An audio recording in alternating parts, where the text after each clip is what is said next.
Bonjour et bienvenue dans cette deuxième vidéo sur le chapitre 10, équation produit nul. Et dans cette vidéo, nous allons nous intéresser à la factorisation avec une identité remarquable, notion qui est donc au programme de troisième. Alors voyons comment factoriser en repérant une identité remarquable. Premier exemple, c égale x carré plus 10x plus 25. Ici, si on factorise à l'aide d'une identité remarquable, comme il y a trois termes et qu'ils sont tous positifs, j'utiliserai l'identité remarquable de la forme a carré plus 2 fois a fois b plus b carré, qui se factorise en a plus b le tout au carré. La question est donc de savoir qui est a et qui est b. Pour cela, je vais un peu décomposer mon expression. Je vais l'écrire sous la forme x carré plus 2 fois 5 fois x plus 5 au carré, de façon à faire apparaître mon double produit et mes carrés. Je repère donc a qui est x et b qui est 5. Je peux donc factoriser mon expression sous la forme x plus 5 le tout au carré. Voyons maintenant un deuxième exemple.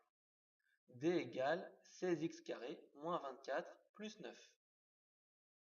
Ici, si j'utilise une identité remarquable pour factoriser mon expression, ce sera l'identité remarquable de la forme a carré moins 2 fois a fois b plus b au carré, qui se factorise en a moins b le tout au carré. Il me reste donc à identifier a et b pour factoriser cette expression. Je vais un peu travailler mon expression pour la mettre sous la forme d'une identité remarquable développée. J'obtiens 4x le tout au carré moins 2 fois 4x fois 3 plus 3 au carré. J'ai donc bien fait apparaître mes deux carrés et mon double produit, ce qui me donne a égale à 4x et b égale à 3. Je peux donc factoriser mon expression d en 4x moins 3, le tout au carré. Terminons avec un dernier exemple, la différence de deux carrés. Ici, je n'ai que, donc, comme je l'ai dit, que deux termes qui sont tous les deux des carrés.